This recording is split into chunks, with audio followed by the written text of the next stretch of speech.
Hey, what's up, everybody? Welcome back to another Blue Archive reaction. Today we have themes 171 and 172. Apparently, I need to listen to 172 first, which is unusual, but I'm just going to listen to the comment that told me to do that. Apparently, this one is bad. I'm assuming that's because the last one that I had a negative opinion on, which this comment came from that video, I had a little bit of a negative opinion on one of them, so I assume it's going to sound something similar, but maybe he's just messing with me. But of course, thank you very much to Olivier Tang who put this into the comments and everybody who voted it up so I would see it. Apparently, these two are ones I really need to listen to. So without further ado, let's go. Whew. Whew. Oh. Oh, is that what you meant?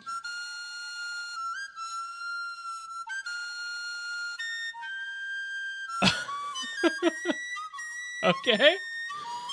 Is this an actual recorder? Like, just straight up? It definitely sounds like one. It's gotta be.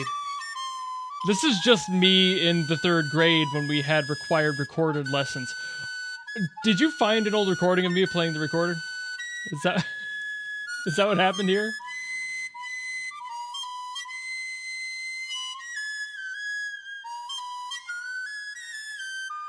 You know what? Fair game. It's a fair play. Sending me that and saying that I need to listen to that one first. So now I understand why you said that was bad, which obviously, objectively, it's not great playing, but there's also something to be said about that being done entirely on purpose. I don't know what the context is for this bit. I assume that that is done entirely on purpose, either as a joke or to add some spice underneath a very specific character moment. It happens, you know, like some songs will just add weird little like bits to what would otherwise be a completely normal scene. Composers will do that sometimes. They'll do something like this that is extremely over the top, incorrect, in order to make a point of the narrative, and that is completely fine. So like, while objectively it's not good playing and it's just noise effectively, there's very likely a narrative reason for that. So I'm able to look at this differently compared to the one I had an issue on last time, which was more of a production overload for me, whereas this is a narrative point to be made. It's a completely different argument for whether or not it's bad, and I don't think that this one is as a result. Again, this just kind of reminded me of like 3rd, 4th grade where we had to learn how to play the recorder in our elementary school. It was a required course. I think a lot of people have to do that. I know, especially at least in the US, it is a very popular thing in a lot of schools in the younger ages to do that, and I don't know if they do it anymore, but it's definitely something that I lived through, so you know what? That just gave me a little bit of a nostalgic trip down memory lane, if anything. But given that theme 171 is a full 2-minute long song, I'm assuming that this is the real reason both of these were requested together, so let's hear what this one has, shall we?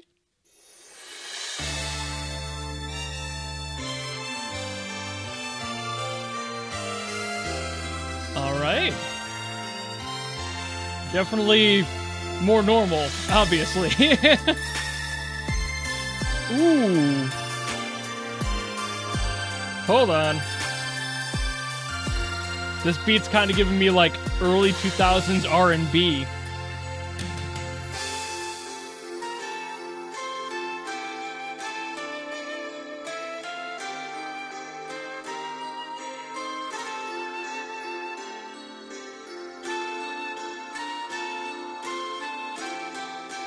Sorry, there was something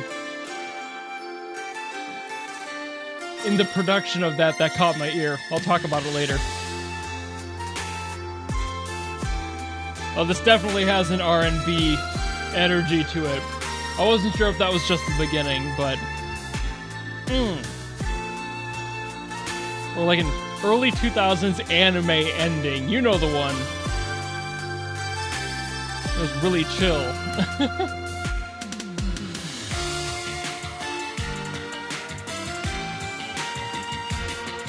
Hey! A little bit more trap on the drums.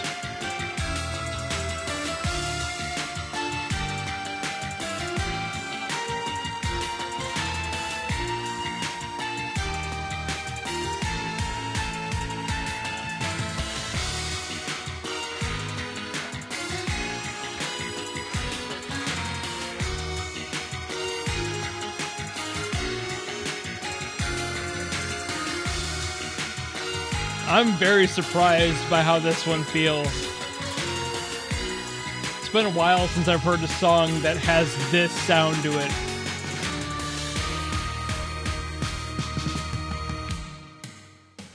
Ooh. All right, a little bit of a drum solo there to finish it off. Interesting. All right. Okay. So there were the production things that I mentioned at the beginning of this one that caught my ear. Two of them specifically. The first one being this kind of like ice bell sound. I'm not sure if it's a keyboard that can make that sound or if it's a synth. I'm entirely unsure. I've heard it a few times in the past, but it's this very sharp, very thin sound. It just kind of supports everything underneath it weirdly. It doesn't feel like it should because it sounds so sharp, and usually that type of thing isn't put into a mix to support, but it's never like the lead. It's always something that is under other elements of the song, and I'm really not entirely sure what that is. If anybody has an idea of what that might be, please let me know, because I've always been curious. I'm pretty sure it's a keyboard thing, but I'm not positive. And the other thing was actually when the flute came in, I was like, is this compressed? Like, I'm not used to hearing a heavily compressed flute sound, but this definitely sounded like it was heavily compressed, which might have added a little bit to that like nostalgic energy I was getting from the song, that R&B flair that was making me feel like I was kind of back in the early 2000s. This had a very, very similar sound overall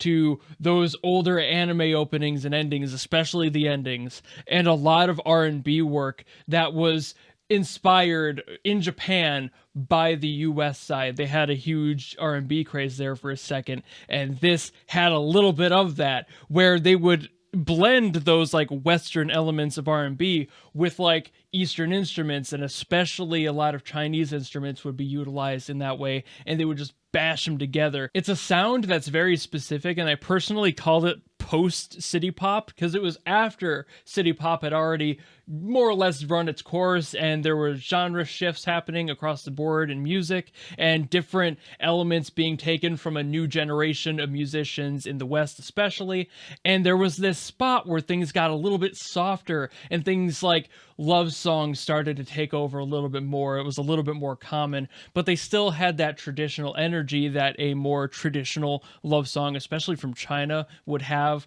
a lot of this sound to it, and they kind of bashed those together and made this sort of sound. So it's a very specific window of music that is not too common for me to hear, which is another reason I'm kind of getting that nostalgia from it, because I don't hear it a lot, and it's nice to hear those uncommon elements being thrown into a song. But that heavy compression, or at very least the feeling of heavy compression, adds to that, because there was the compression wars and how everybody tried to crank things in the rock world. That also kind of carried over to how electronic music and R&B feel was processed on radio, and there was a bunch of like here, there, a bunch of people affecting each other in the radio days, especially in the 90s and early 2000s. So all of that said, this one is really cool for a lot of production reasons. The song itself was beautiful, but the place my brain is deciding to focus on is how KARUT did such a good job